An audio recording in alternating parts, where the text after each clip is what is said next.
One. Blast off. Hey everyone, it's MonroeMann again. I want to talk to you today about something called, I call the 3 types of stress. And a lot of people think that stress is always bad. But the truth is, not having any stress in your life is terrible.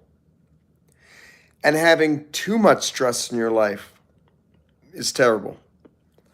But there's a happy medium called Eustress.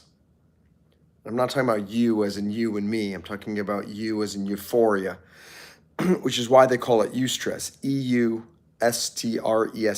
Eustress, as opposed to distress, D-I-S, stress, distress. Hi, Lily. How are you? Talking a little bit about the 3 types of stress and why it's important to know the difference between those 3. Because people are under the impression that the good life is the life with no stress. People always I want to retire. I want to go to an island in the Caribbean. I want to sit on the beach all day. I want to wake up late and then be on the beach and just drink, have nice cocktails and relax and read. And actually, that's not the best situation. You're not going to be very happy like that, believe it or not. Lily's asking how I am. I'm doing all right. I just had a peanut butter and blueberry and strawberry smoothie that I got up the street. I took the dog for a walk, and now I'm back talking to you guys.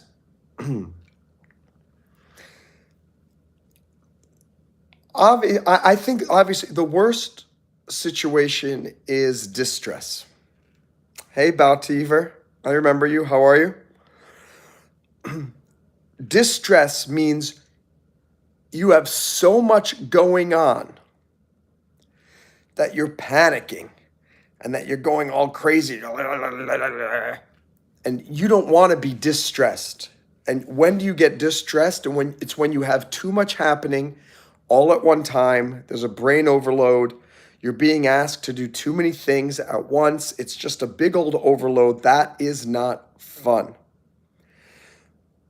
But if you come down a little bit, I don't know what bad drainage means, Botiver.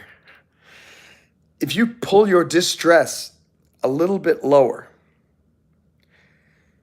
you will get to the point where you're stressed, but it's just enough stress to get you moving. Think about the opposite. The opposite is no stress. You're sitting on the beach, you're retired, you have nothing to do. For the first day, you're going to feel, oh, I'm so happy. I'm so excited that I'm just on the beach all day. If you have nothing to do, guess what? Eventually, you're going to create stress for yourself. This is why everybody who retires, they either die or they end up finding something else to do. And if they don't find something else to do, they're going to die because they have no reason for living anymore. About Tiver saying mucus is going in your lungs. That's not good. That could be a distressful situation. Lily is saying, I just got back a little while ago from running teenage errands. I had to use the bus, but this time was kind of crowded, but nothing weird happened this time. Good. So that is honestly a little, that's an example of eustress. What is eustress? It's short for euphoric stress. In other words, or happy stress. You want to put yourself into positions every day that give you a little bit of stress, that forces you to use your muscles a little bit more than they do, to use your brain a little bit, to be a little bit anxious, to be a little bit springing in your step, but not so much that it moves into distress. And I think most people, all they want is no stress. They want to live a life of, I want no problems in my life. I want no money issues. I want no health issues. I want no relationship issues. I want everything just going smoothly. The truth is, if everything's going super smoothly, your life is actually going to be pretty boring. And you're going to subconsciously seek out something that's going to put some stress into your life. Lily put a little stress into her life today by doing 100 sit-ups after the workout live you did earlier today. Good. Was that today? My gosh, it feels like it was 5 years ago. I can't believe it, but that was today. Yeah, when I was doing those push-ups and sit-ups and all that stuff. Rabbit Gamer, good to see you. We're talking about the 3 different types of stress that you can have in your life. No stress, which is no good because you're bored. Eustress, which is just enough stress that it pushes you forward. And distress, when there's so much going on that life is just crazy and it makes you miserable. I kind of went through that today. This morning I woke up and had no stress. I was okay. There's a little bit of stress because it's weird because I'm not getting as many YouTube live viewers randomly coming in like they used to. It's mostly the subscribers, which is fine. You live and learn and you work with what you got. Then I created some Eustress for me by, hello Lily, Tucker Buster. So the RoMann says he's in distress. So tell me exactly what you mean by distress, RoMann. Let's figure out, is it really distress or is it eustress? Anxiety. Somebody's asking, where does anxiety fall? So anxiety, it depends. Generally, if it's true anxiety, it's moving out of eustress and into distress, because the whole definition of anxiety is it's the inability to handle stressful situations, so you're starting to feel anxious. Even a little bit of anxiety is no good. If you have a tiny bit of anxiety, it's distress. There's no anxiety that is good.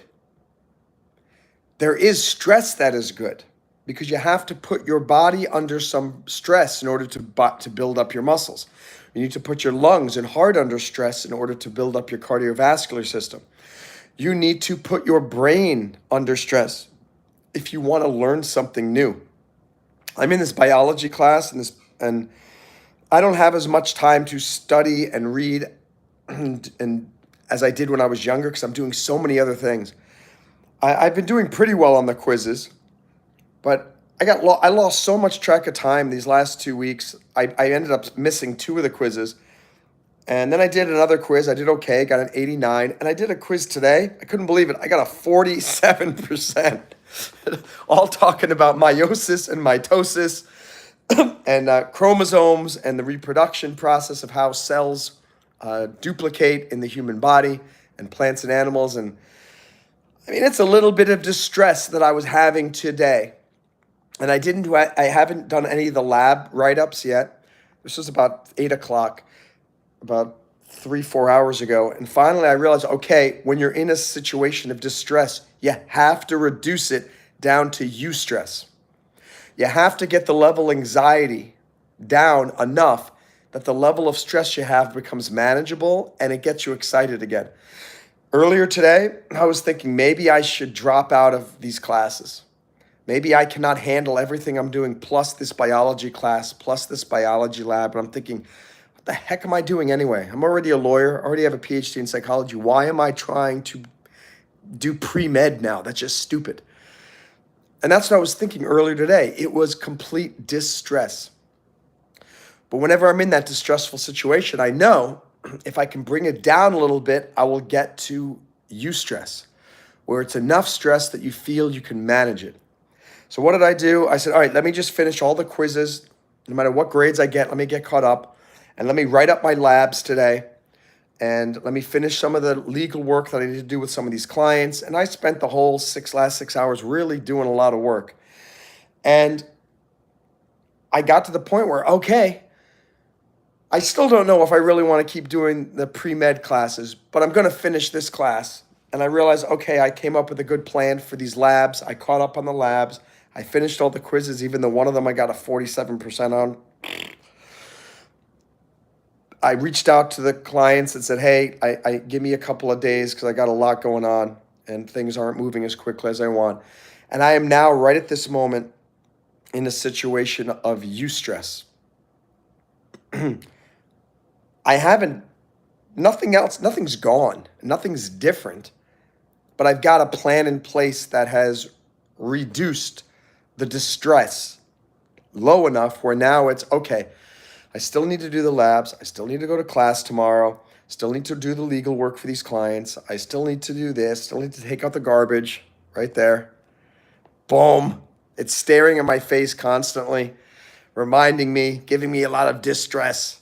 But I've brought it down enough that it's now eustress. Again, eustress stands for euphoric stress. Let's see. Tucker Buster wants my phone number. It's 212. Not going to give it to you. Where does anxiety fall under? We talked about that. What time is it? It is almost midnight. It's 11:45 p.m. All right, so look, if someone says, this is probably a hypothetical, but the RoMann says, we are homeless and need money. Well, if you're homeless and need money, you should probably not be on a YouTube live stream watching me. You should be taking some time to figure out a place to stay tonight and to go get some food and stuff like that.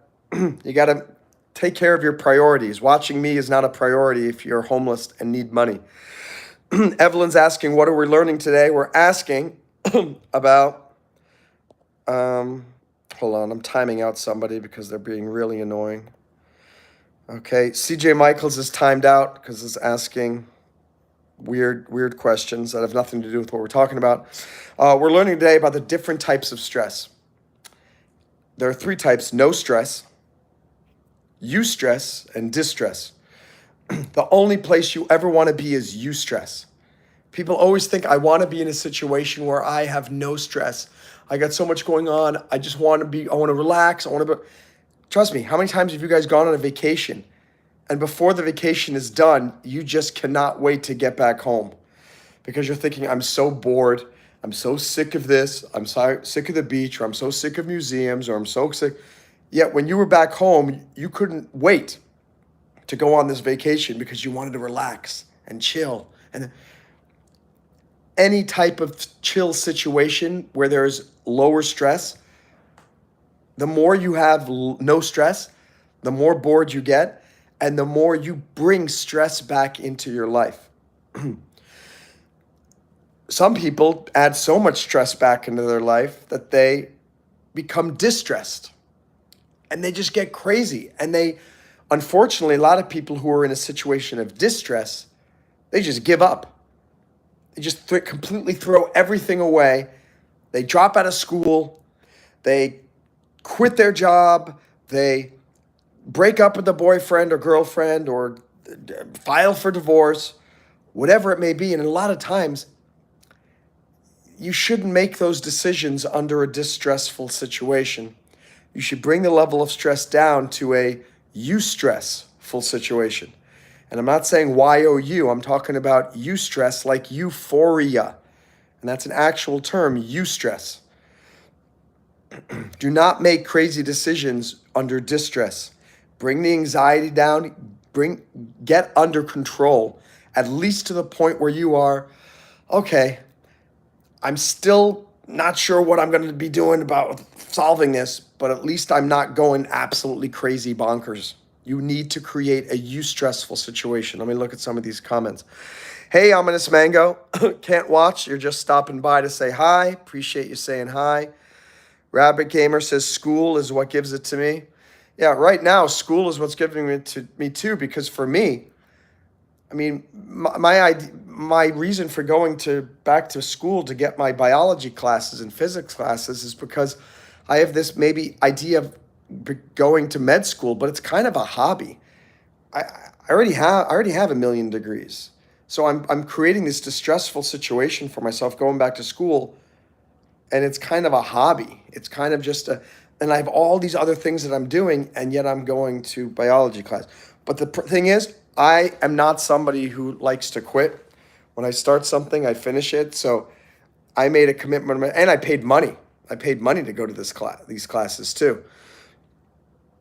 I brought my level of distress down to a level where, okay, I've only got about 5 more weeks of these classes. I can finish. Before the end of July, I'm finished with Biology 1 and Biology 1 Lab. Hooray. But I needed to bring my level of stress down enough to be able to make that decision. Will I do Biology 2? I don't know. Because I'm realizing how stressful doing these classes have been making me, and it's not really required for my life. So, but I'm not going to worry about that now. I'm not going to distress myself about something that hasn't happened in the future. There's no point in doing that. Let me just say, Monroe, you paid for this class. You want to finish this class. Bring down the level of distress to a level of eustress. Finish it for the next 5 weeks, and then make your decision after that about what's next. Ominous says goodbye. Bread Loaf is here. Tucker Buster is just saying hi to Monroe. Hello. Robert Gamer says, for example, I don't like to get in trouble. So when they call me to the office, I immediately ask, am I in trouble? So this is an interesting thing that you say, Rabbit Gamer, because I am similar in a way. I don't like confrontation. This is why I realize I do not like being a litigation attorney. I am an attorney. I have no desire to get into these slugfests with the other attorneys. And some of the attorneys are just real scumbags. And they love power trips. And they love to just be a jerk. And I also realize when I'm in a confrontation with somebody and it's via email or text, I get scared sometimes to read the text that someone writes in response or the email, because I'm always thinking, oh my gosh, is that going to be stressful? Is somebody going to be saying something negative? Because I just don't want to, I'm tired of being in those negative situations or whatnot. So I know exactly how you feel.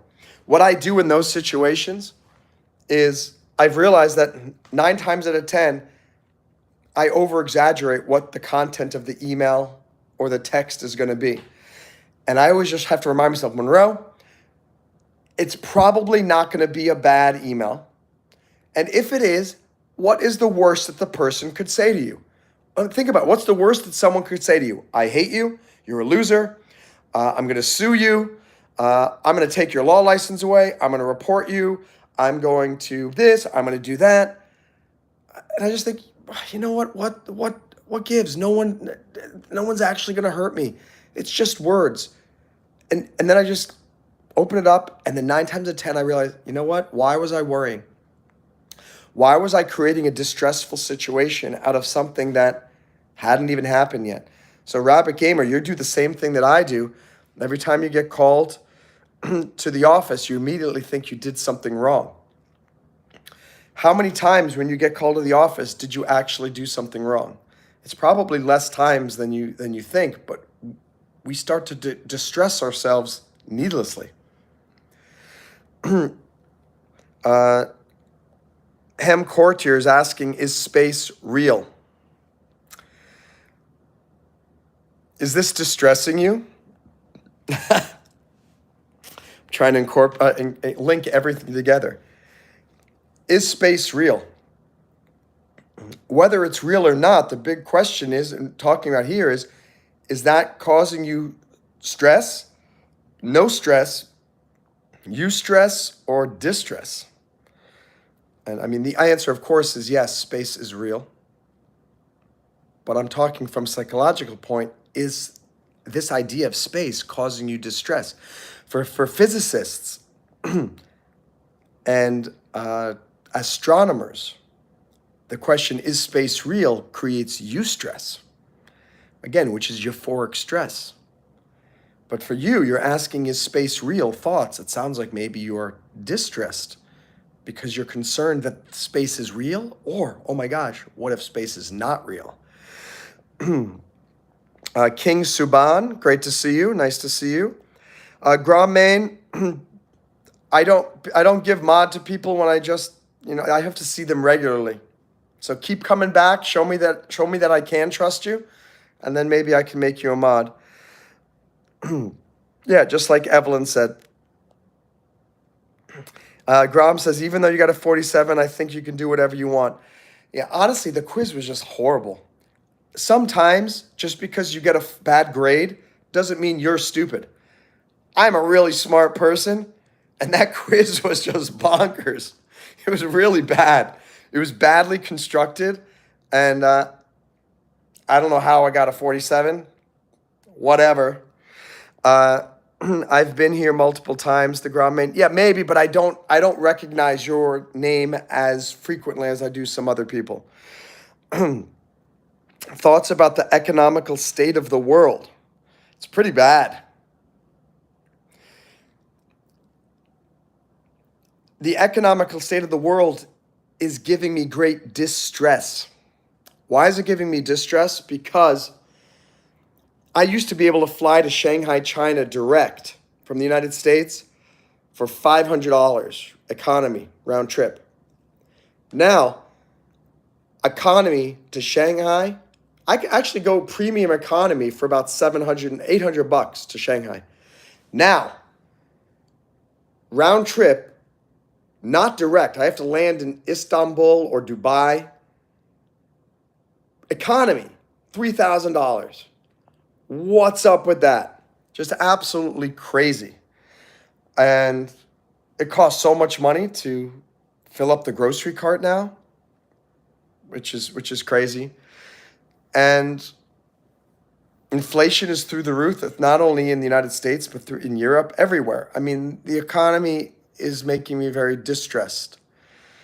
I will say I have some eustress from the prospect that Donald Trump is going to win. Whether you like his personality or not is irrelevant. The guy understands money 10 times better than Biden, and he understands foreign affairs better than Biden. And I'm looking forward to the eustressful situation that's going to happen when I believe Donald Trump wins and the world economy becomes a little bit less distressful.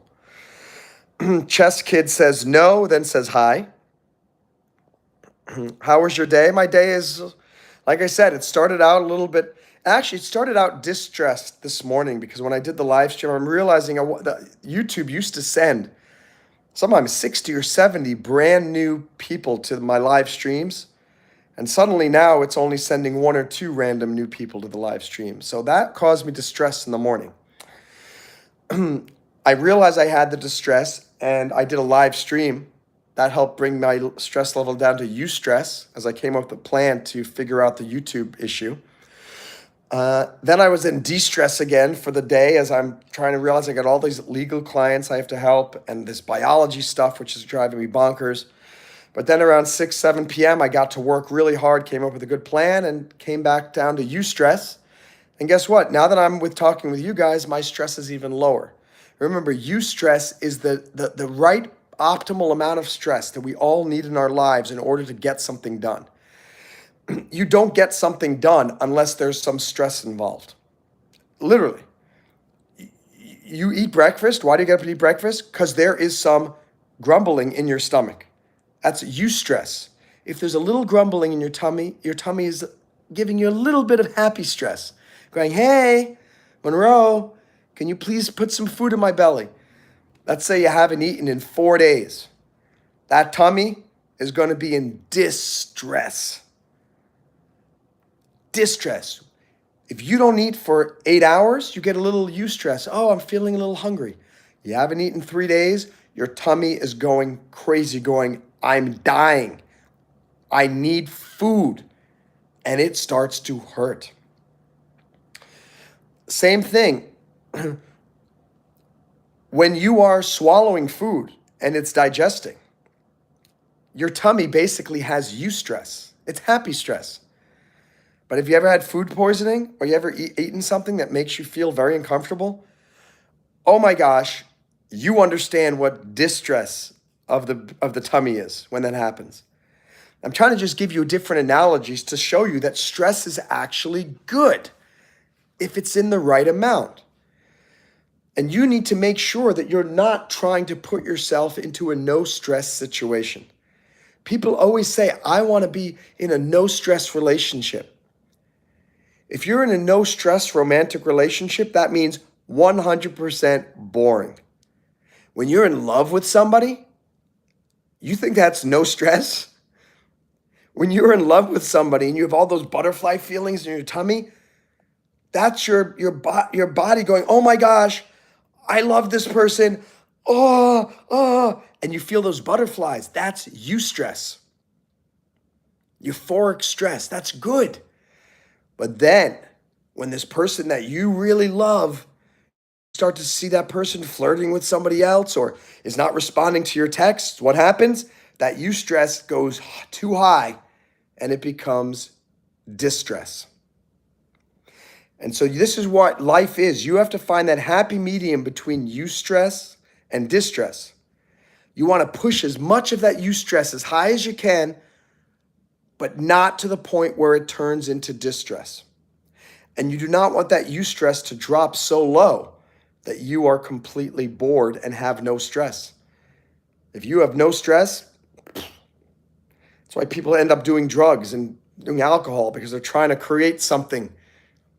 Some people drink alcohol because they're bored.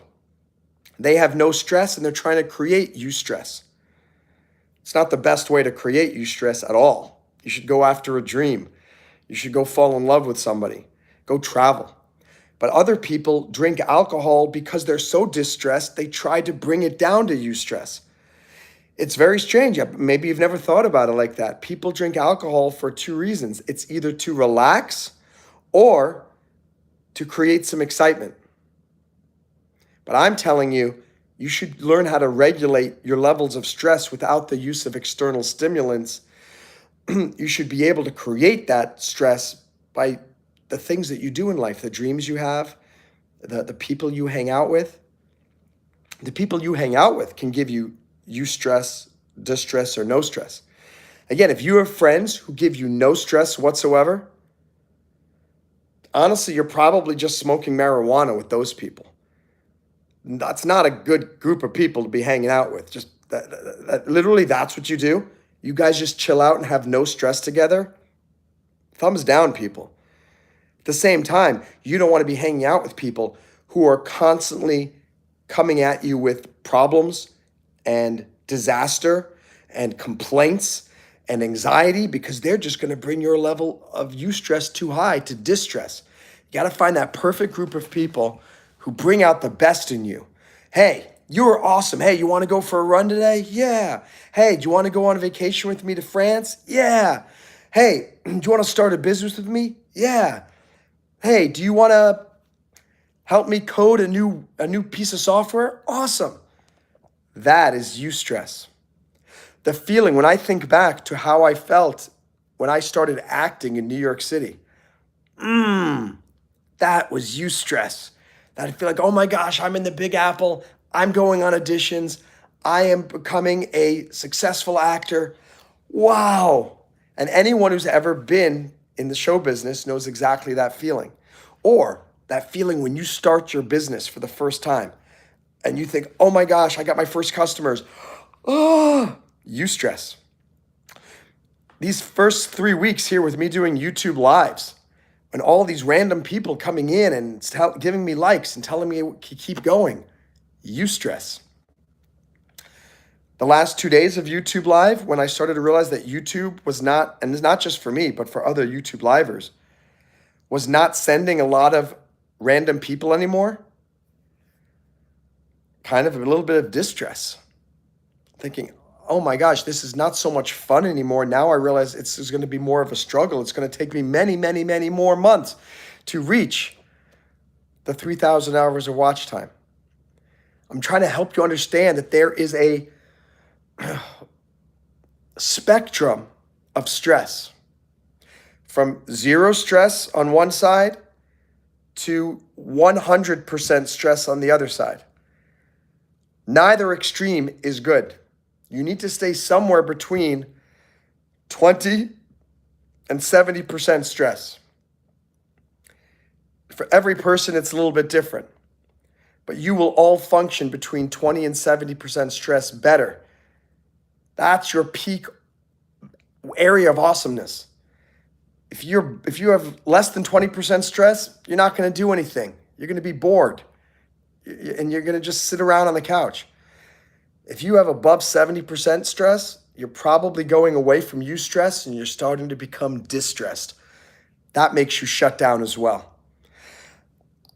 If I had to pick which one is better, no stress or distress, I guess I could make arguments for both. I could say no stress is better than distress because at least you're not completely stressed out and you can increase your motivation. But sometimes increasing motivation of a lazy person is really difficult. And I'm sure you know somebody in your life who's really lazy and they keep talking about wanting to do something, but they never do anything. Or worse, those people in your life who have no dreams, no ambition whatsoever. Those people make me so sick. I cannot be around them. On the other hand, there's the people who are distressed all the time. Is distressed better than no stress? Maybe, because if you have the ability to turn that distress down to eustress, you're going to become very productive. If you're distressed, it means so much is going on in your life. I mean, in some ways, that's an amazing thing. If you're distressed, maybe that's something to be grateful for, that, wow, you've got so much going on. Might not be good news, but your life is certainly not boring. You've got a lot happening. So maybe that's a benefit, because if you can just bring it down a little bit and get control of it, you're going to be at the top end of the eustress spectrum. Let me look at some comments. Thank you for the amazing likes. Would love any of you who have not subscribed to please subscribe to my channel. My name is MonroeMann. I have a PhD in psychology. I'm an Iraq war vet. I'm a lawyer. I'm in pre-med classes now. I don't know why. I'm absolutely crazy. I'm a licensed skydiver. And I love inspiring people. And so I found YouTube Live, and that's what I'm using to help inspire people, share some music, share some inspiration, share some comedy. We have a place to stay, but it's not permanent. And guess what, RoMann? That's all of us. We all have a place to stay, but it's not permanent. It's called Earth. And we're all going to die. And if all goes well, we're going to end up in heaven. So don't feel like you are in a strange situation. We are all in that same situation. What's up, Lily? Anna Marcy's here. Hi, Lily. Hi, Anna. Hey, RoMann. Jesse, have not seen Jesse so far. He's probably still eating his ice cream. That's right.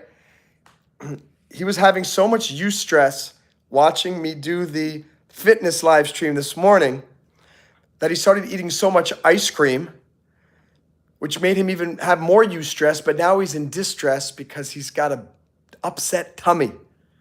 And now he's can't come to the live streams. Hey, Bread Loaf.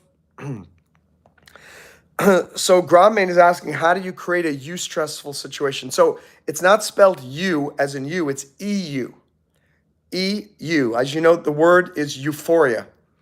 Euphoria means, oh, so happy, so joyful. And it's weird to think that stress could bring you joy. But the truth is, we are most happy when we're in a eustressful situation. Right now, I'm on this live stream with you guys right now. Why is this a eustressful situation? Well, first of all, why is it not distressful? It would be kind of distressful. It would be distressful if there were 0 people here or 1 person here. But the fact that there are 7, sometimes it goes up to 10. I saw it go up to 12. That's much better than it was this morning. So that's cool. I have actual people here who are listening to me. You can see me smiling. Why? But it's still stressful. Why? Because there's always the chance that this could go down to 1 person watching. Maybe my battery could die. I need to keep checking to see if it's going to continue to work. This is live. I'm just talking. Maybe I could say something wrong. That's a little bit stressful. As soon as I said that, my tummy little had butterflies. I wasn't nervous at all until I started talking about the fact that this is live and maybe I could say something that is not appropriate, right? Or stupid. But that's eustressful. RoMann, how do you create a eustressful situation? Go after your dreams. Go ask somebody out who you're attracted to. Go read a really good book. Go on a bike ride. Go do some exercise. take a class at school. All of those first steps automatically create stress. It's stressful to sit down and read a book. It's stressful to do a YouTube live stream. It's stressful to go out and ride a bike. Many of you may say, no, when I ride a bike, it's so relaxing. Or running is my meditation. Or when I read a book, I'm just in the zone. Or when I do my push-ups and sit-ups, I feel so relaxed. You don't really, psychologically, you're not relaxed on any of those things. You're stressing yourself, but it's stress that you enjoy. Because think about that. People say, oh, no, running is very meditative for me. Okay, yeah. Let's say it starts snowing out. You don't have socks on. Your leg starts to bleed. You start to have a Charlie horse in your thighs. You get a stitch in your belly. And suddenly you start to have asthma, which you never had before. Is that still a eustressful, meditative situation? Even though it's running, and you say, whenever you're running, you're always happy. You're not going to be happy then. You're going to be very distressed. So that's the big key here is anything can go from a eustressful situation to a distressful situation like that. You need to be constantly aware. Now, let's say you've never ran before and you're overweight, and you go out and go for your first run and you go for 2 miles. That is a very distressful situation. You're not going to enjoy yourself. But you keep running. Every single day you do 2 miles. Guess what? In about 2 months, probably running 2 miles will start to become a eustressful situation. Let's say now you are such a good runner and you get up and do 2 miles. Now it's becoming a no stress situation because running 2 miles for you at this point is so easy. And it doesn't even bring you probably any joy because it's so simple. That's how something can go from distress to eustress to no stress. And you remember today, I decided I was going to, I did 30 push-ups instead of the 25 on the second round. Why? Because I needed to create a little bit more of eustress because it was becoming boring and easy for me to just do 25. You have to continually try to push yourself. I'm answering RoMann's question is how do you create a eustressful situation? It's push yourself a little bit beyond your comfort zone, but don't push yourself so far beyond your comfort zone that you start becoming overwhelmed. And if you become overwhelmed, you have to bring it back down to the realm of eustress or you're going to quit. And I know none of you want to quit. Comments. Kekurop says, hey, everybody, good evening. Good to see you, Kekurop. Hey, we got 12 people here. 12 likes. Fantastic. Thank you. Great to see all of you. Lily's here, Kekurop, Anna Marcy, Robert Gamer. Robert Gamer's comments, please do not judge, but my mom has stress and anxiety, and to help with that, she takes CBD. Don't worry, it's legal in Louisiana. So I know a lot of the states are legalizing CBD and marijuana, and there's medical marijuana and this and that. So let's not talk about the legality or this or that. Hey, Robert Gamer, if it helps her with her stress and anxiety, good. Too many people, in my opinion, just do marijuana because they're bored. And they hate their lives, and they have no dreams, and they have no eustress whatsoever. So I don't get it. I don't know why so many people smoke marijuana. And I will tell you, I have never smoked it in my life except through the secondhand smoke that I smoke all the time in Miami Beach walking down the streets. But I've just never had any interest in it. Same thing, I have no interest in being drunk. Why? Because I got enough distress in my life naturally, and I want to be awake and aware and in control of everything going on because I have a lot of dreams. I have a lot of things that I want to do, and I find these people who are smoking marijuana and constantly drinking alcohol, they don't remember half of their week. And literally, they go, yo, Monroe, I was with you last night? Like, are you serious? You don't even remember because you were that drunk? I mean, I'm embarrassed for these people. Like their lives stink so much they want to drink their memories away. How about work through the bad memories? I get depressed a lot, and I've had a lot of depression, but I work through it. It takes a lot of effort. But it's much better to work through your psychological difficulties and your crappy lives. When I say I'm talking about me too. We all sometimes feel like we have crappy lives. Than it is to just numb your memories and your senses with drugs and alcohol. To me, that's distress. I think these people are so distressed with their lives that they have to go to use these other substances. And I'm telling you guys, if you like me and believe what I'm saying, don't waste your time with that. Focus on finding psychological solutions to whatever is ailing you. And playing the Xbox. Kick you up. What game are you playing? I'm trying to think if I should get a Nintendo Switch, an Xbox, or a PlayStation. I used to have these game systems when I was younger. I haven't had one for about 5-6 years. Maybe you guys can tell me which one I should get. What's up, Baldy? Good to see you.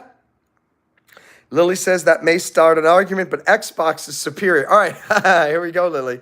Lily's creating distress in other people here who like PlayStation and Switch. Why is Xbox superior? I'd like to know. Kek Europe says that's a fact. Oh my gosh, we got 2 people joining. People are joining teams here. We're gonna have a Super Mario Smash Brothers bout right here very soon. What's up? No, I haven't seen my little sugar here, Anna. Baldy has a PS5. Okay. GTA and Call of Duty. Lily, it's not is awesome. It's are awesome. You're giving me some grammatical distress right now. Grand Theft Auto and Call of Duty are awesome, plural. Anna, all I care about is the guns. That's Phantom Marcy. That sounds like that would be a good t-shirt or something, or the name of a Anna Marcy. All I care about is the guns. Maybe the name of a movie. I'm tired, gonna go to bed. Good night, Lily. Dobry večer. Rapper Gamer says, like you were saying about the mind, we put ourselves in, so here's a story that happened to me. I look forward to reading the story in a moment. All right, bye, everybody. I've been here so much, though. I never see you, the RoMann. Did you change your user? Yeah. Oh, well, RoMann, what was your name before? You guys, you can't ask me to become mod and then change your YouTube name and expect me to remember who the heck you are. By the way, if you are a mod and you change your name, you better let me know, like on a comment, saying, hey, Monroe, I changed my name. This happened the other day. And I'm looking going, who the heck is this person? How did this person, I thought there was some hack or something and somebody got mod privileges by hacking into my YouTube account. Rapper Gamer, I was with a mentor. She was on the other side of the room and the room was small and I was squeezing between people and my hand was swinging and I hit a girl in the butt on accident. Hey, you know what? That happens all the time. And it was like maybe 2 weeks ago, I was in the supermarket, this, that, and I moved and my hand literally went right across this girl's boobs. And I said, I'm so sorry. Didn't mean to do that. And she said, oh, no, it's okay. No problem. That happens. It's a little bit of distress for both of us. She went, oh, and I went, oh. But you bring it down to the level of eustress and laugh about it. Oh my gosh, I'm super sorry. I did not mean to do that. Sometimes that happens, depending on the situation. You can get away with it and go, but hey, I'm really glad it happened. And she laughs as well. But I'm sorry, I didn't mean to. But again, you want to bring that distress down. That's your number one mission psychologically in life. Bring the level of distress down to eustress. Always. Whenever you have a distressful situation, bring it down to eustress. If you might have distress when you're thinking about maybe a family member who's sick or a family member who died, you got to bring it down to the level of eustress. By how? Thinking about maybe my family member will get better. Think of the good times when your family member was still alive. Whatever it may be, but you have to bring it down to eustress. If you were distressed for too long, disaster strikes. disaster strikes. You got to get down to eustress from distress. And the RoMann happened so many times on accident, Rabbit. Now, be nice, RoMann. And she thought I hit her butt, and the boyfriend was pissed. I was scared I was going to get beat up and kicked out of school, but the principal was chill. He gave me a warning. This stuff happens. Don't worry about it. It's not your fault. And boyfriends get too upset all the time. I do this thing, and maybe you guys should do this too if in your life. Sometimes there's a guy, and he's walking with a girl, and the girl's super pretty, and the guy looks at the girl. This doesn't happen all the time, but sometimes the guy goes, "Yo, hey, what are you looking at? Hey, what are you looking at?" And what I always do is say, "I'm looking at your hot girlfriend," right? And he goes, "What? What?" I said, "Dude, chill out. You should be happy that you're with a girl who other guys are looking at. Would you prefer that you're with a girl that nobody looks at?" And eventually, if he's smart enough, he goes, "Oh, yeah, I guess he's right." So if ever that happens, I was in biology class the other day, or the lab, and I was joking around with one of the guys there, and he said something just like, he didn't say this, but it was the equivalent of, "Yo, what are you looking at?" And it was kind of a joke, this and that, but he said it in a mean way, but I knew it was a joke. And I said back to him, I said, "I'm looking at you because you're ugly," right? And he laughed and blah, blah, blah. But I realized if I were back in middle school or high school and somebody had said that to me, because I was not the confident person that I am today, and I was smaller and I was scared all the time. Somebody said, "What are you looking at?" I'd be like, oh nothing, John. And then he'd be like, "Yeah, that's right," right? And we joked about it at the biology lab, and I told him that story. I said, "You know, if this had happened when I were in middle school or high school, what you just said would have scared me so much, and I would have just cowered in the corner." What does this have to do with what we're talking about now? You can reduce distressful situations a lot more easily than you think by just being confident and smiling. So you brushed up against the girl's butt, and the boyfriend said, "Hey, I am really sorry. Sorry that happened. That was a mistake. My apologies." But hey, and you can say, "But hey, you get to do that all the time. I just got to do that by accident once." Try to make light of the situation and be confident, and people are less likely to pick on you. Most bullies are not as tough as you think they are. Most bullies, if you just stand up to them, they will back down. If someone says to you, "Hey, you want to step out and fight?" I go, "Let's do it." "Yeah, I think we should step outside and fight." Most of them will go, "No, I didn't mean outside. Dude, you really thought I was serious? You thought I really wanted to fight?" Sometimes you just got to stand up. So sometimes when you're in a distressful situation, just confidence and a smile can bring it down to a eustressful situation. So Anna says she's eating RoMann noodles. I don't think you're eating RoMann noodles. They're ramen noodles. RaMann, ramen, the Japanese, Chinese noodles, ramen noodles. And then you got sent back to class. Baldy says learn self-defense. Absolutely. That's the other thing too. Why have I become a lot more confident the older I get? Because I know Krav Maga now. I was in the military. I went to police academy. I know some Taekwondo. I know some boxing. The more you learn about self-defense, and the more you learn that bullies are usually not actually that tough, the more you can stick up for self and be more confident. And yeah, as Baldy said, the situation is not that deep. It's just a misunderstanding. Just a misunderstanding. And that's the thing is sometimes people think something's a distressful situation, and it's not. It's just a eustressful situation that has been interpreted incorrectly as a distressful situation. And it's your job to always reframe the situation from a distressful situation to a eustressful situation. Anna's asked me if I remember the first day I watched my lives. I do not remember, Anna, but I know you, and I know you're one of the first. So I will always remember you and have a special place for you in my heart. Yeah, we 100% get where you're coming from, Rabbit Gamer. Pulled an all-nighter, gonna hit the gym. Awesome, Baldy. Don't hit it too hard. You're gonna hurt your wrists. You're gonna hurt your knuckles. I recommend you open the door to the gym and then use the gym equipment. That's just my opinion. But if you decide that you really want to hit it, go ahead.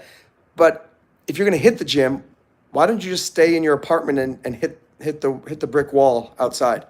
That way you don't have to get in your car and walk to the gym. Baldy saying stress can be good for you. For me, it helps me be more productive. 100%. Telling you guys, stress is good. The only thing you don't want is distress. Good night, Evelyn. Have a great night. Casper Friendly is in the house. Casper Friendly is like a mouse. Baldy, bye everyone. I'm going to head out for a bit. Thank you, Baldy. Hope you have a great day as well. Jesse's in the house. What's going on? Okay. I was telling the other guy good night. A lot of confusion about who's saying good night to whom here in this chat, ladies and gentlemen. So something I'm noticing, I have more people here in these live streams late at night, it seems, than early in the morning. I did a live stream this morning around 9 a.m., and it was fluctuating between 3 and 5 people.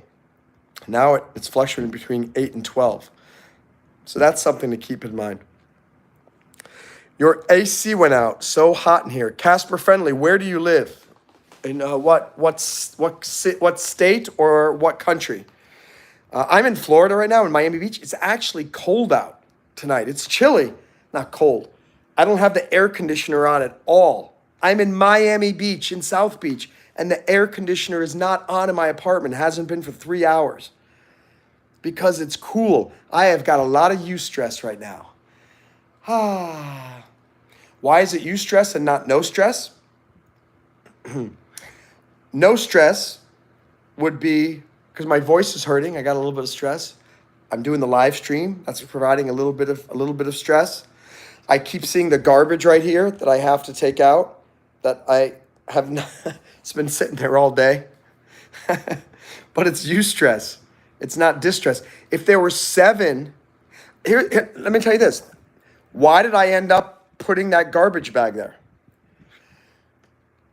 4 or 5 days ago, my garbage can in the kitchen was completely empty, no stress. There was no stress in that garbage can whatsoever. But then I started to see it start to pile up over the last 3 or 4 days. All of a sudden, there was some eustress where I'm thinking, okay, I'm glad I got there, but I saw it moving towards distress because it started to get filled. But then it started to go overloaded stress because it started to smell so bad. And every time I walk past the kitchen, I'm thinking, ugh, yuck. So finally I realized, what do I need to do? I need to bring that distress down to eustress. So I bagged up the bag, tied it tight, and put a new bag over there. But now look what's been sitting here for 24 hours. I have not taken out the garbage at all. But it's eustress. It's there. It's sitting there. It's bagged up. There's no distress. Because the kitchen garbage can is now clean. It doesn't smell in the kitchen anymore. I know I keep repeating this whole thing, but it's really important you understand the difference between no stress, eustress, and distress, and how you can apply that to your life. Jesse doesn't want to go to school today because apparently school is going to provide distress to Jesse. Anna Marcy wants a rap. I'll rap about garbage. And distress. I've been given a live stream about distress because the garbage in my kitchen was such a mess. It was smelling things up and things were smelling real bad. When people came over, they were getting so mad, saying, "Yo, Monroe, what's up? You got a pigsty in here. You got you got a garbage over here and there's a can of beer." And I said, "Yo, I don't even know why that beer's right there because I don't drink alcohol.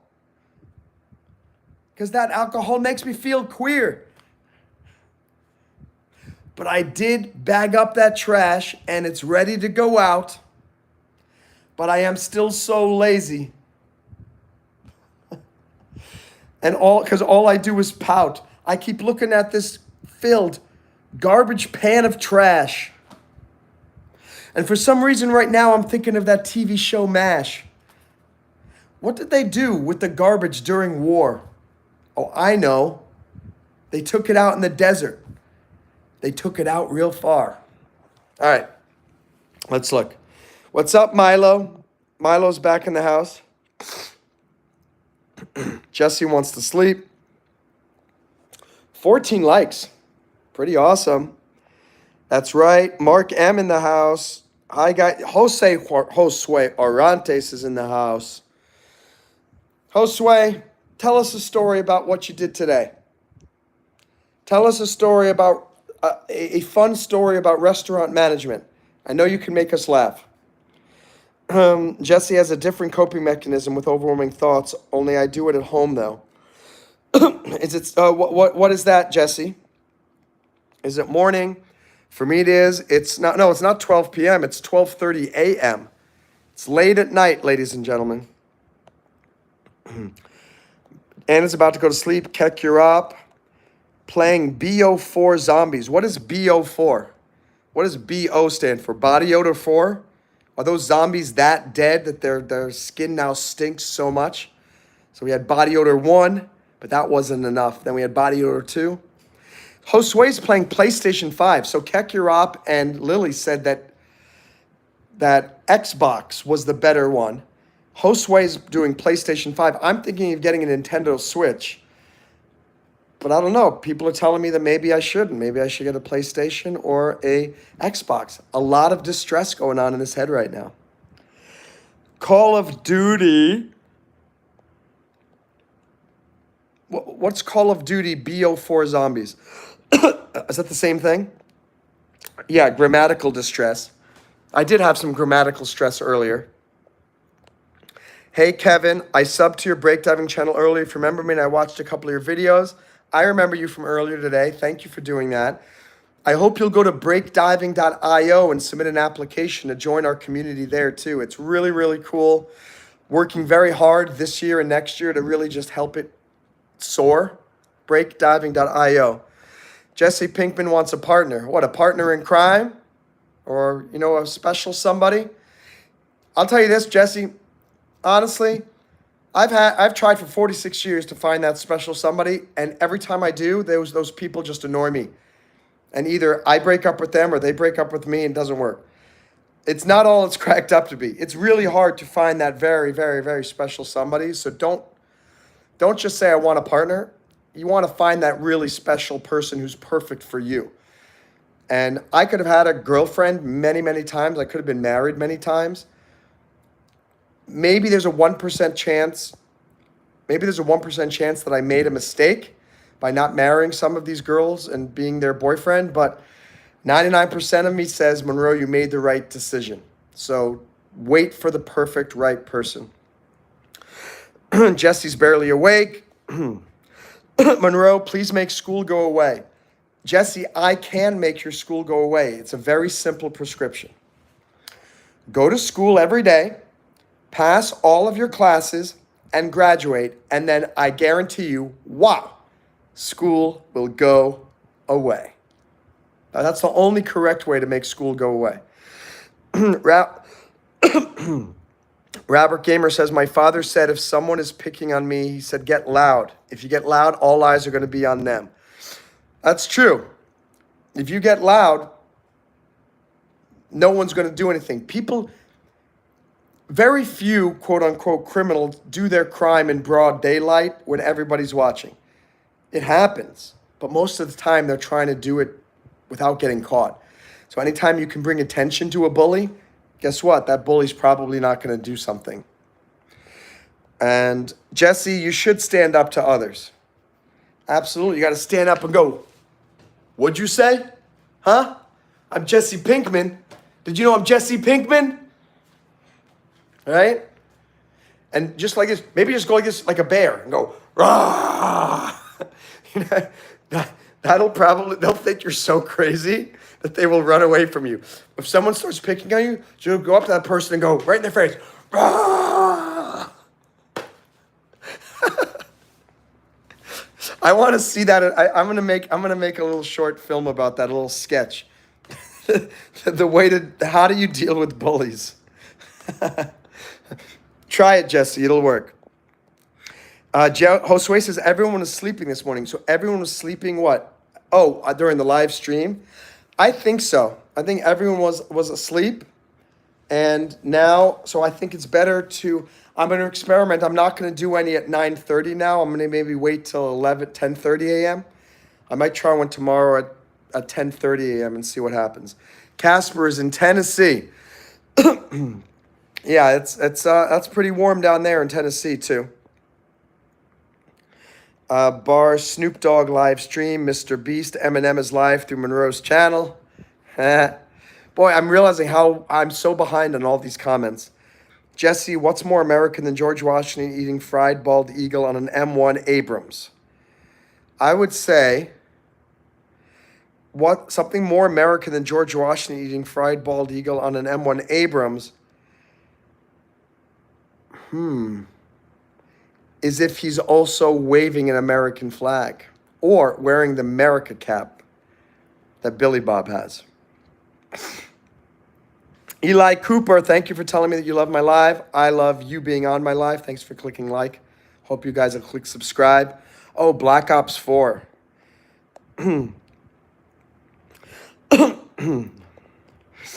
Playing on PlayStation 4. Don't have a gaming console. Neither do I, Jesse. Keck, you're up. Has shared the break diving link in the chat. Thank you very much. Josue, a customer wanted to dine in and wanted a table with less noise. In my mind, the place where you can find a quiet table is at the library.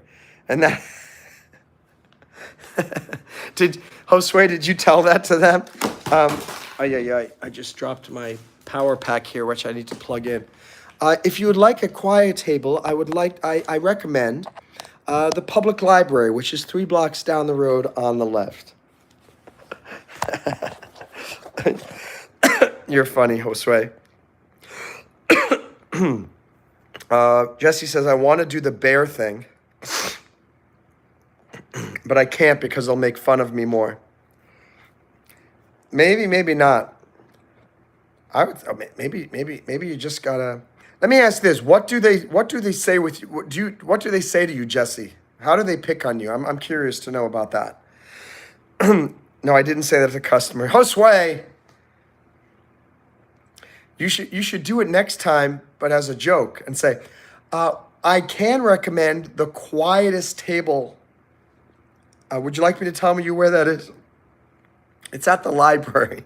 Unfortunately, here we don't have any truly quiet tables. Jesse says, it's okay if I don't say my coping mechanism. I'm really about, yeah, no problem. No one has to say anything they don't want to say here.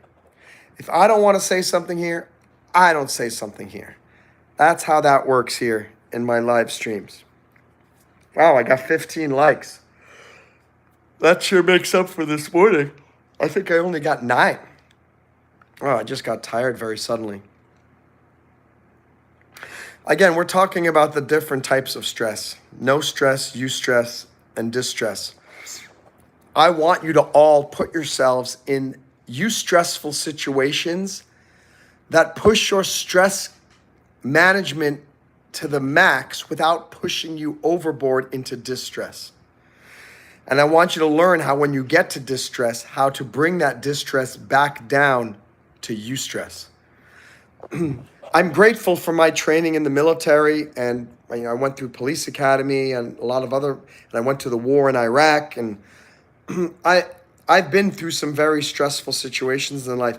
2 weeks ago, I had a parachute malfunction when I was skydiving, and I'm grateful for my quick thinking and my nerves of steel and my ability to take a distressful situation and bring it down to a eustressful situation. You become better at managing stress the more times you put yourself intentionally into stressful situations. A few weeks ago, I was telling somebody on the live stream who was asking, how do I get the courage to ask random girls out? How do you do it? You just start asking random girls out.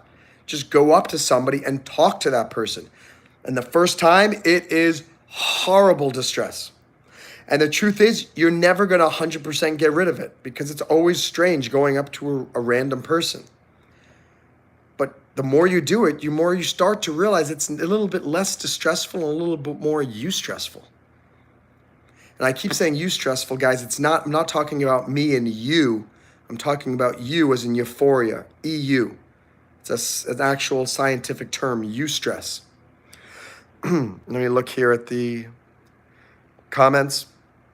I don't get picked up much anymore. They don't care about me. Good. If they don't care about you, that's fantastic, Jesse. But the boys from my class mock me.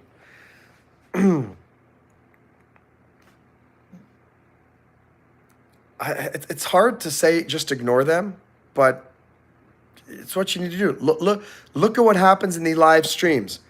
When we ignore the trolls, they stop. We put them into timeout. We block them on the channel. See if you can figure out other ways of doing that. I mean, if you should talk to a counselor, talk to the principal and say, I'm really tired of the students mocking me, and try to set up a conference. Or just ignore them. Just ignore them. Back to the girl story. The boyfriend is now my friend. He's cool. See? You turned a distressful situation into a eustressful situation, Rabbit Gamer. That is beautiful. Well done. He's a stoner. That's not good. Stoners are...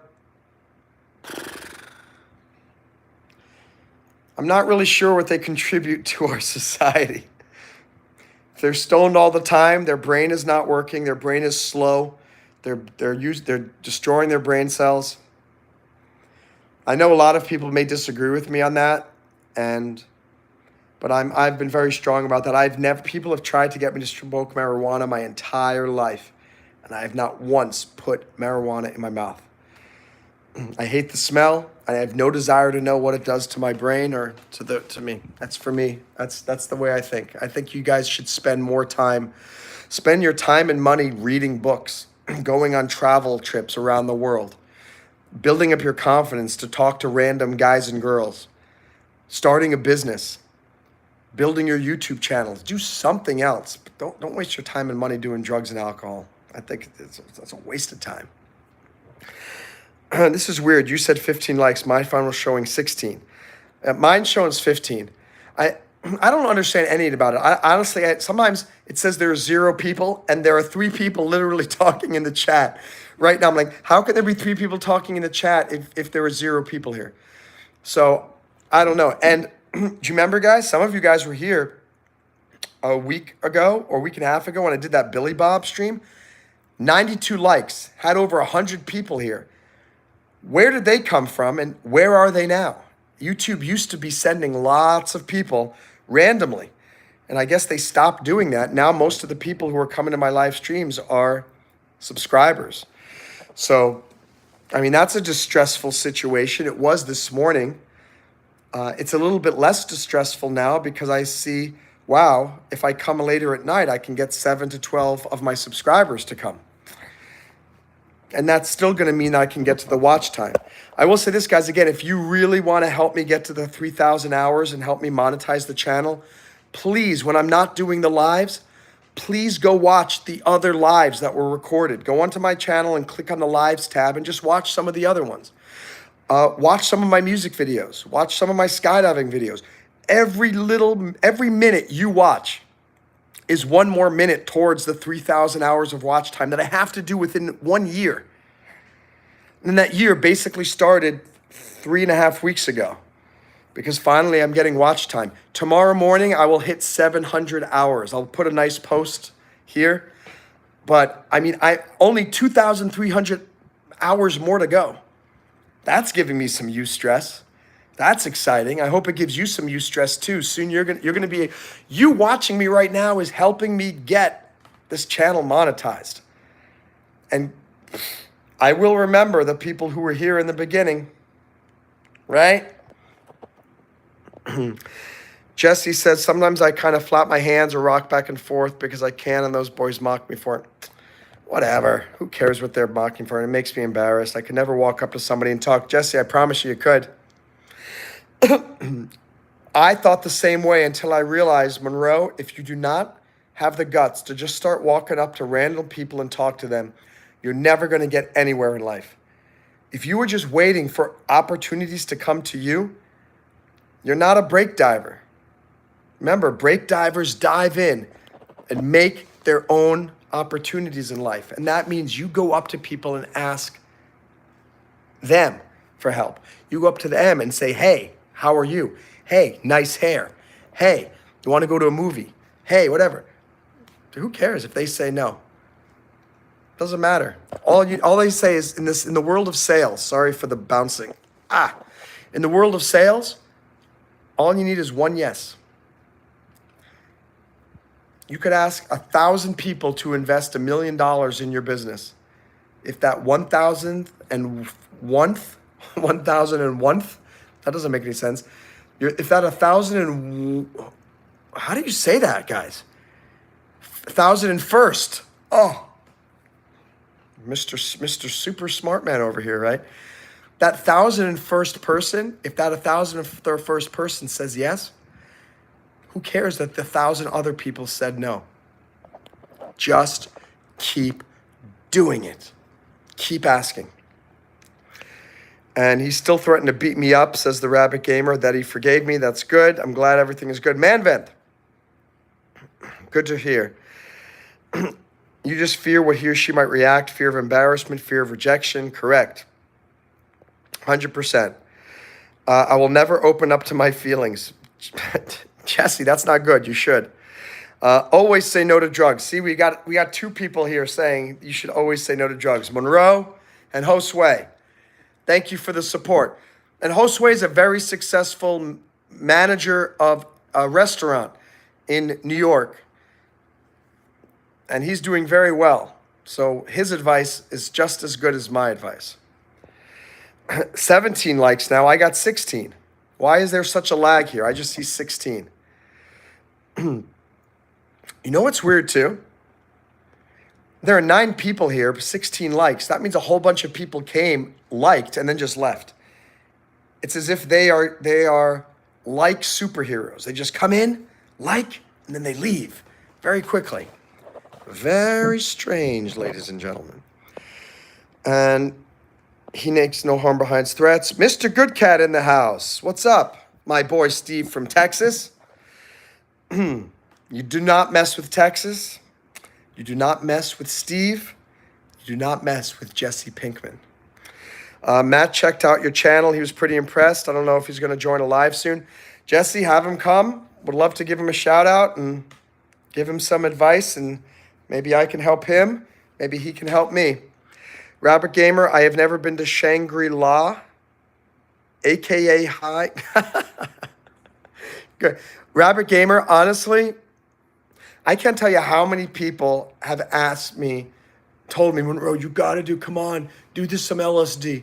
Monroe, you've never tried cocaine? Monroe, you're not going to do a little bit of marijuana? I go, no, I'm not interested. I don't want to do it. You don't have to do it just because your friends do it. People made fun of me in high school because I would never drink alcohol. And in college, they're like, Monroe, we're going to get you drunk. They never got me drunk. And I don't think my life is missing anything because I don't do drugs and I don't drink alcohol. And there's so many people who cite these studies that say, oh no, if you drink alcohol every day, that reduces heart disease or this or that. Now there are other studies that show that that's a bunch of baloney, that any amount of alcohol is bad for you. And honestly, I kind of think that makes sense. Alcohol, it's sort of in the same family as gasoline. It's flammable, right? Don't put that stuff in your belly.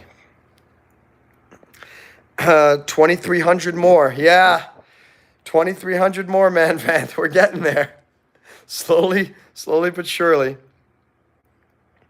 1,001th. Thanks, Kek, you're up. It took me a while. I wish I had looked at these comments before. I would have been able to embarrass myself a little bit less. Jesse, don't be late for school. You get out of your bed, soldier. You put on your pants, put on your shirt, you brush your teeth, you go to school, and you go rah to all those bullies. 1,000 firstest. I think I actually said 1,000 firstest. Someone's going to make an edit out of that, and I'm going to become world famous as the stupidest person on the internet. And they go, who is this idiot? 1,000 firstest? Believe it or not, he has a PhD in what? In idiocy?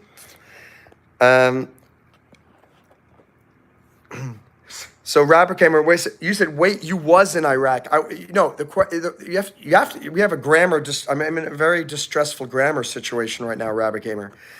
You were in Iraq, not was. You were in Iraq and you didn't do CBD to calm. Nah, I was one with the war. I didn't need anything. My profile is literally a stoner help. I don't know what that means. And Josue, I was always afraid of skydiving, but curious about the feeling of dropping 100 miles per hour. And one day my girl and I went to Las Vegas and did. Now I know what it feels. No, Josue.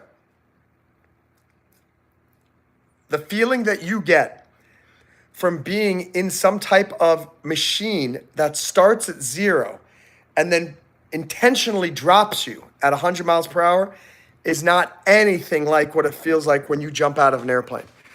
Because when you jump out of the airplane, you're already moving forward at 70, 80 miles an hour. When you jump out, you're not going like this and then dropping. You're going like this. You jump out and then you transition into a vertical drop. So it's not as distressful as you think. A lot of people think that jumping out of an airplane is very distressful. The only distressful part is when you're in the plane because you're scared. But when you actually jump out, it becomes eustressful very quickly because you realize, oh my gosh, this is super fun and you don't feel like you're falling. So Josue, you and I are going to go skydiving one of these days. Huh? Do push-ups instead of drugs. That's right. And push-ups is not a euphemism for marijuana. Hey, you got some push-ups for me? No, push-ups means a physical exercise with your arms on the floor. Drinking alcohol every day isn't being an alcoholic. It's only acceptable for Russians. 9. Niet. Niet. Niet. Comrade. Niet. Thank you for that, dear Monroe. I'm going to make an edit out of that. Don't you dare, Jesse. If I see it, I will unsubscribe you and you will no longer be a moderator. And yeah, Jesse Pinkman is a stoner. Yeah, but this is my point. Jesse, look what happens to Jesse Pinkman. He's running from the cops.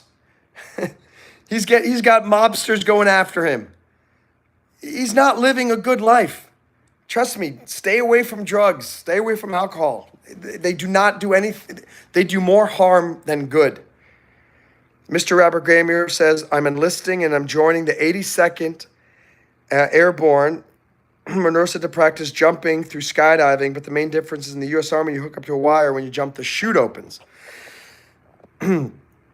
Exactly, Rabbit Gamer. This is why if you can jump out of an airplane yourself and you fall for 60 seconds, doing a static line jump from a C-130, so easy.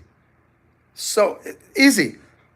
Literally, you jump out of the plane and literally about 2 seconds later, the parachute is open. That is not skydiving. And yet, if you've never jumped out of a plane, the static line will scare you. Now that I'm a licensed skydiver, doing a static line is kind of a joke. I mean, to get my skydiving license, what I had to do on my 16th jump or 15th jump, it's called a hop and pop. Usually you go to 14,000 feet. For the hop and pop, you have to, the airplane stops at 5,000 feet and it slows down. You have to jump out at 5,000 feet and stabilize yourself immediately and within 3 seconds pull your parachute. because you're so close to the ground. Think about that. That is the same thing that you're going to do as a paratrooper, but you don't have to stabilize yourself and you don't have to pull the parachute yourself. So there's literally very little stress. If you've already gone skydiving as a sport parachuter, because if you can jump out of an airplane at 14,000 feet and skydive for free fall for 60 seconds and then pull the parachute, guess what? You can do static lines so easily. Da comrade. No spoilers. Anyways, most definitely I'll come to Florida and do skydiving with you. Now, Josue, I might be coming up to New York. Well, I'm coming up to Philadelphia this summer to do my TEDx talk on August 31st. So maybe you could come see me in Philadelphia and we could go skydiving somewhere near Philadelphia. It's because somebody else is coming as well. He's a skydiver and we're going to go skydiving together. So maybe we could have a great big skydiving adventure club together this summer. Or maybe we could do it in New York, either on Long Island, or there's Skydive the Ranch, which is in Gardner, New York, which is about an hour and a half drive up the New York State Thruway. So, and 1, 2, 3, 4, United States Marine Corps, 5, 6, 7, 8, the U.S. Army is always late, 9, 10, 11, 12, the U.S. Navy is, yeah, that's a normal, it's a song that they sing. When you're running, it's like 1, 2, 3, 4, United States Marine Corps, 5, 6, 7, 8, U.S. Army's always late, 9, 10, 11, 12, U.S. Navy's gay as hell. Airborne Ranger. No, it's no offense. No offense, but the U.S. Navy is the gayest branch. I don't think so. I think they're all pretty badass, and every single branch of the military has been crucial in helping every one of our wars to ensure the freedom of our nation and democracy in others. So I don't think there's any branch of the military that is gay. So, Rabbit Gamer, don't be saying that anymore. You should be very respectful. You can make fun and josh the other folks, but the Navy's pretty badass. They got the Navy SEALs, right? Fighter pilots, Top Gun, Tom Cruise, that's all Navy. So I think the Rabbit Gamer is just saying that because he knows that the U.S. Marines are a bunch of dumb idiots.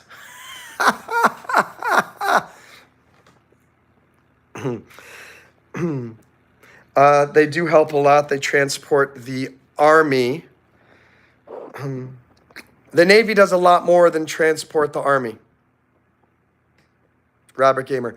I honestly suggest if you're joining the Marines, do not make fun of the Navy because the U.S. Marine Corps is technically part of the Navy, if you really look at it.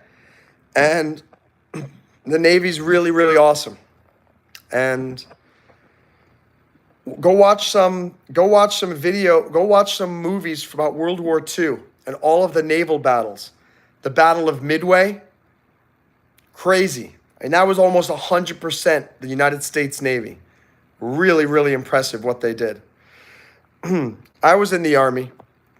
I wanted to do the Marine Corps, but I decided to do but they didn't have a reserve officer program, and I wanted to become an officer. So I found the Army National Guard in New York allowed me to become an officer. By the way, orange is my favorite. My favorite one is blue. What that? You guys are talking about your favorite crayon colors?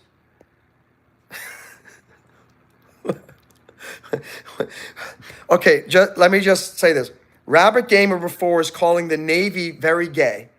And then he's asking me, Monroe, what's your favorite crayon flavor? First of all, do crayons even have flavors? I don't eat crayons. Who eats crayons? You guys are crazy over here. You guys are giving me crayon distress right now. We need to bring down the level of stress from this live stream to the level of Eustress. to eat. You guys are all crazy. I'm telling you right now, do not eat crayons. They may be non-toxic, but you should not be eating them. I do not want any of my fans or supporters eating crayons. And let's see what we got here. A stereotype for the Marines. What's a stereotype for the Marines? The Marines eat crayons. Oh. I'm very slow, guys. I apologize. It's also 1 a.m. But that's not a stereotype. They do eat crayons. It's part of their basic training in boot camp. No, just kidding. No, all branches of the military are great. And any branch of the military that any of you join is fantastic. And I think it's a great thing that really will help build your discipline and your sense of self. By the way, Jesse Pinkman, you would probably benefit from joining the military. You would learn a lot about self-discipline, about self-esteem, sticking up for yourself. Something worth looking into. The purple crayon didn't taste like grape. Thank you, Casper Friendly. They confused them with MREs. Oh, MREs are fantastic. Now that you mention that, I wish I could get some MREs. I want to buy some because they're actually tasty. MREs are meals ready to eat. And there are these meals that are all prepackaged with a 5,000-year shelf life. And if it's the year 5033, you could still eat MREs from 2024. And oh boy, I really remembered eating those. They were delicious. Yummy, yummy stuff. By the way, if there's anyone here who hasn't clicked like yet, I hope you'll do that. Please click subscribe. Please turn on the bell icon. And by the way, guys, let's try to think about how we can get more subscribers who watch my live stream. Before, we had a very clear way to make that happen because YouTube was just recommending the channel to people. But for some reason, YouTube is not recommending people's YouTube lives or is not recommending mine for whatever reason. So the only way we're going to get exponentially greater watch time is by getting more and more subscribers who watch my lives. Think about it. I got 2,600 subscribers. How many people joined this live stream? Maybe 20? Where the heck are those other 2,640 people? It's really weird. But we have to figure out how to get more subscribers who watch the live streams. Maybe I can do it by doing by doing shorts. Maybe I could post some other videos. I don't know, but we got to figure out something. Suspend them if they keep talking about eating crayons. That's right, Josue. Yeah, I'm saying right now, no more talk about crayons. Anybody who says crayons again in this live stream gets a timeout for 1 minute. So you've been warned. Okay. Do a live review. Mr. Goodcow, what is a live review? A review of what? Chili mac or ravioli? Oh man, I miss my MREs. I honestly do miss my military days. Now that I'm talking about it, those were good times.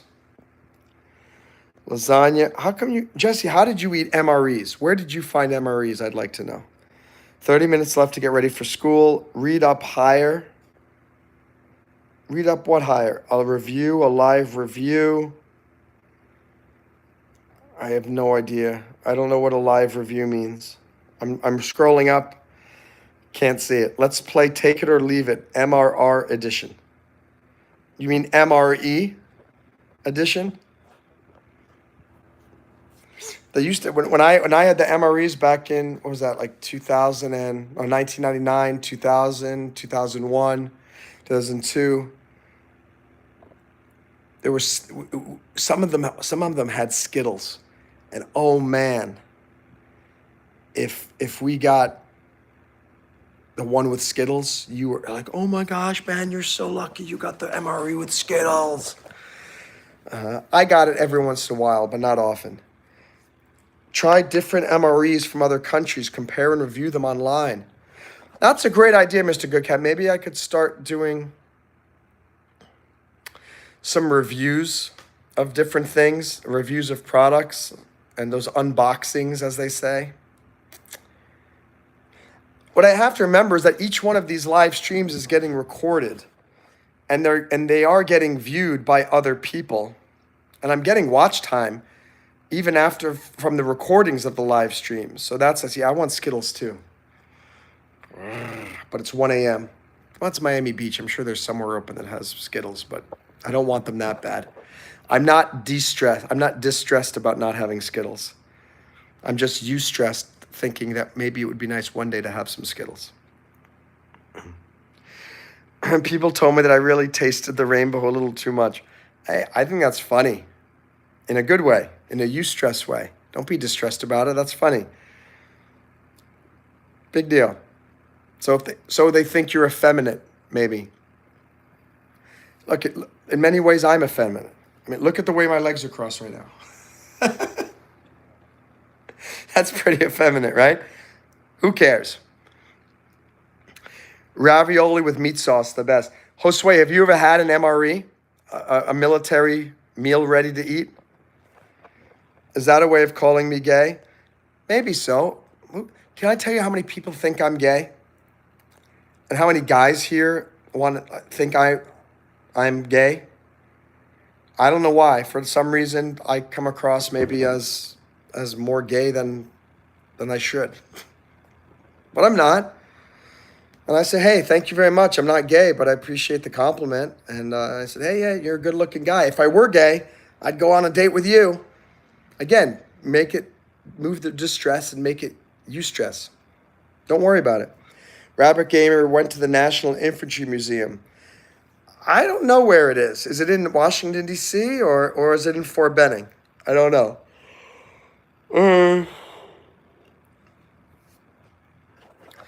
Honestly, I probably am.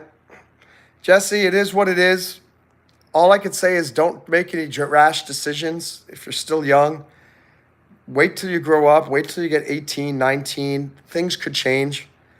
Sometimes people think they're gay and they're not gay. Sometimes people think they're not gay and maybe they turn out to be gay. Don't make any weird decisions. Just kind of go with the flow. And one day I removed so many comments about that. About what? About MREs?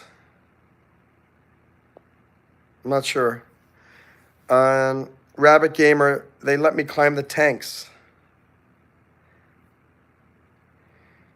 Yeah, let me know when you go live one of these days. You can bring me on as a co-host if you want. We could talk about your trip, and I'll tell stories. That would be fun. Yeah, it's by Fort Benning. I remember that. Jesse, can you get off the live stream and get dressed? Or at least stop typing in the chat. You can leave this live stream going, but can you get dressed and get ready for school? I don't want to be the reason why you fail or get kicked out of school. Why did you get kicked out of school? Jesse Pinkman has an addiction to MonroeMann's live streams, and he has to watch them at all times, and he has to constantly write in them because he's a moderator.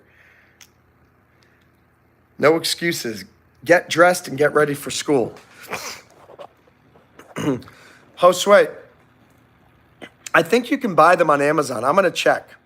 I think you can buy these MREs on Amazon. You should get a few MREs and give them a try, and see if you like them. Thank you. And Jose's saying that to everyone. You're not gay. You're awesome. And you stop defining yourself in terms of sexuality. I hate that so much. I talked about before. I don't like Pride Month because I don't think anybody should be parading around saying, look who I sleep with. Look who I like to kiss. Like, who cares? Who cares? Like who you like. You don't have to start sharing that with everybody. And the rainbow flag. I don't like that the gay community took that over. I think the colors of the rainbow should be for everybody to enjoy. And it's annoying that you can't have a multicolor umbrella now without people thinking, oh, he's gay. So annoying. Beyond that, I've no issue with any of it. But my point is, don't identify yourself by your sexuality. That's just silly. Identify yourself as being awesome, like Josue said. Don't think you're not gay, you're awesome. You're not straight, you're awesome. You're just a person. You're awesome. Good, I'm glad you're finally brushing your teeth. Yeah, get moving, Private. You better brush those teeth, you better make them shine. Or you're gonna get down and give me 50 push-ups. Move. Good, Josue. I'll try them. Keep brushing, Private. Kek Your App is now sharing YouTube emojis, like they're YouTube sign emojis, or it's a YouTube house. I don't know what that is. 1, 2, 3, 4, keep brushing your teeth some more. I have many rainbow things. Is that bad? It's not bad. I just like I said, I don't like the fact that I can't have rainbow things because people are going to make a judgment about me. And it's really annoying. I used to have, when I was younger, I used to have rainbow socks, and I had a shirt, and then all of a sudden you can't wear it anymore because people think, oh, he's gay. That's so annoying. That really makes me upset. You're late, Private. Move. I was going to tell a story, but I don't even remember what the heck I was going to say. But going back to the main theme again of today's topic, which was make sure you understand the 3 types of stress. So Mr. Goodcat's going to share his story. I'm going to share this reminder. I want to get a little bit more. Yeah, Josue, the old Apple logo was rainbow colors. What an amazing observation. Now, if Apple came back with that logo, they're either a gay company or they're supporting the Pride movement. And it's just how annoying that a movement, a political movement, which is what the gay Pride LGBTQ thing, it's a political movement, has overtaken a bunch of colors. I just think that's so weird. I support gay rights, whatever, all that. I don't care. I just support human rights. I don't support gay rights. It's just human rights. Let people be, right? Anyway, John Lennon was gay. Whoa, that's the first time I've ever heard that. Are you serious? What do you mean John Lennon was gay? All right, well, let me finish what I was going to say. Remember, 3 types of stress. You got no stress, eustress, and distress. You do not want to be in a situation of no stress. We all think that we want to have no stress and be chilled. But when we do that, we lose all of our sense of purpose. And eventually you get bored or your muscles atrophy.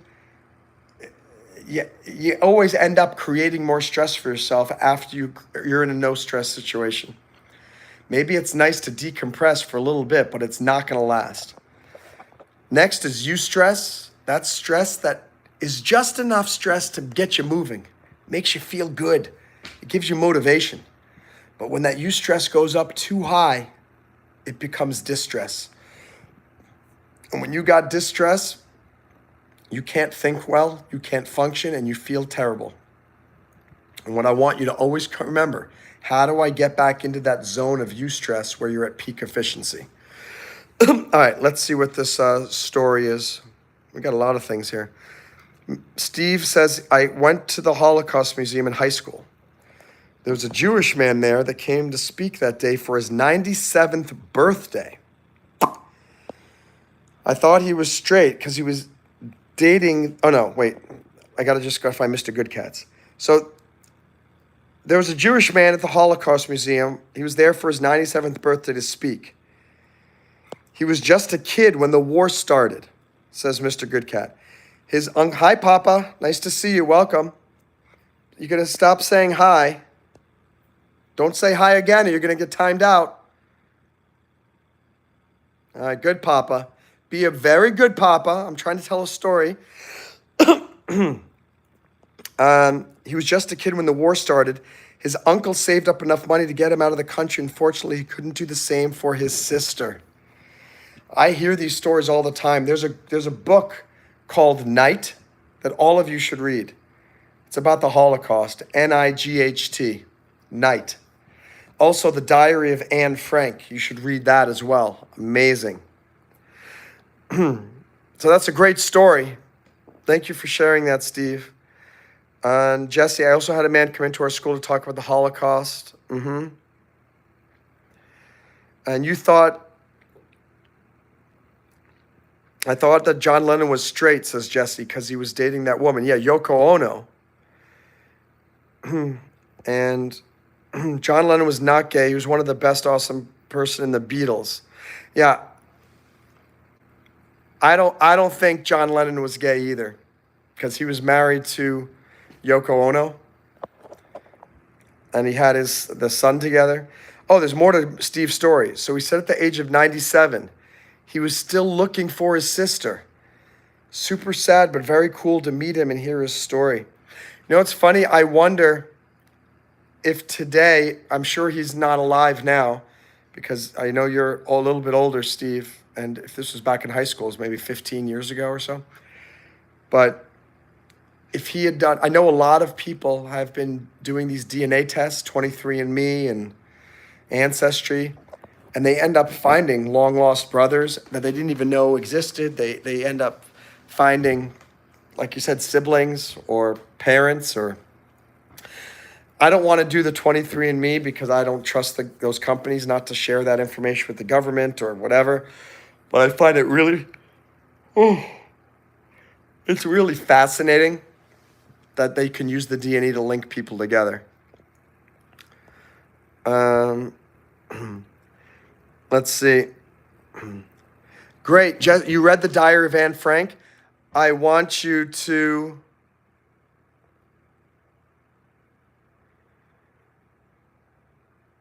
Okay, we're getting...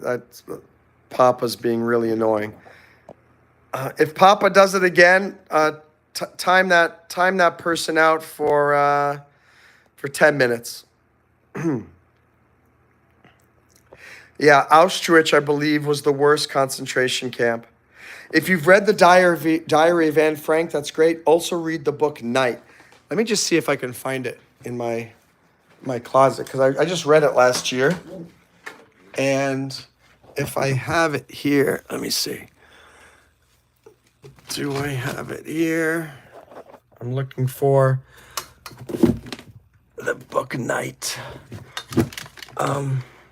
I can't find it, but it's a really good book, and I recommend all of you read it. It's called Night. Just search on Amazon or search on Google for the book Night, Night. And yeah, every concentration camp was horrible. Absolutely.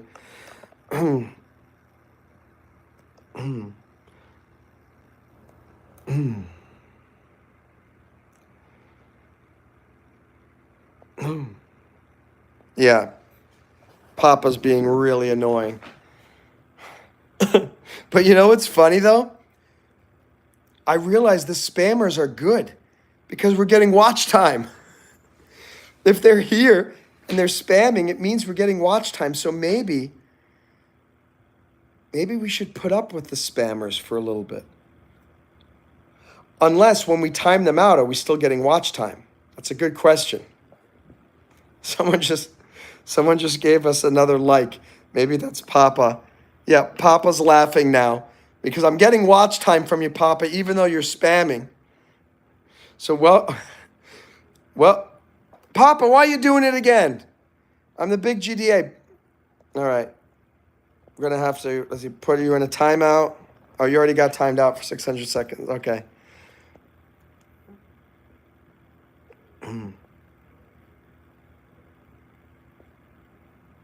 Yeah, crazy. As long as they stay, you get watch time. So, Papa, even though we timed you out, we hope you stick around to try to spam again because we'll get 5 more minutes of watch time while you wait. They probably leave the stream when you put them on timeout. Maybe or maybe not. I mean, sometimes you put them on timeout and it comes back. Like this guy, we just put him on timeout a number of times. He waited and then he came back and started spamming again. But certainly an interesting strategy. All right. It's time for me, the big GDA. I don't know what that means, but that's what Papa was calling himself. To head off to bed, get ready for bed. It's almost 1:30. Thank you for watching. I think we probably it's about 105 minutes, so I think we probably got about 6 or 7 hours of watch time from this live stream. So we're getting there. And again, guys, I cannot thank you enough for coming here today. You have no idea how much it will help if you just watch another live stream for an hour or an hour and a half. That's an hour and a half of extra live stream, of extra watch time. And if we can double it, if this 6 or 7 hours becomes 14 hours, great. Really need to get about 40 hours of watch time a day. And I don't know if we can do that with just doing the live streams. I think I need people to really be watching the other videos. So yeah, good night. Rabbit Gamer, let me end in prayer. I'll say a good night prayer to everybody. Dear God, please bless all the awesome people here on this live stream. Life is tough, but you are tougher and we are tougher. And through your strength, we are going to kick butt in 2024. We still got about 6 months left: July, August, September, October, November, December. Let's make the end of 2024 fantastic. Until the next stream, everybody, as Josue says, good to see you, CLVR. Good night. Let me end in prayer. Good night, Jesse Pinkman. Good night, Rabbit Gamer. Good night, Kek Your Op. Good night, Mr. Good Cat. And good night, Pappy. If you're still watching, if you're still hoping that you're going to get to spam again, we thank you for that. Wow, we got 19 likes. That's amazing. Rabbit Gamer says, Dear Heavenly Father, thank you for bringing us together tonight. You let us bring family just like you wanted us. Amen. That's right. Thank you, Papa. Thank you, Papa. Let's all say thank you to Papa for not only spamming us with love, but giving us our 19th like. That's right. We love you, Poppy. Oh, Poppy just took away the like. Oh my gosh, we were at 19, now we're 18. But you know what? 18 is still pretty amazing. Thank you, Papa. Thank Hector App. Thanks, Mr. Good Cat. Thank you, Rabbit Gamer, Jesse Pinkman, Josue Orantes, CLVR.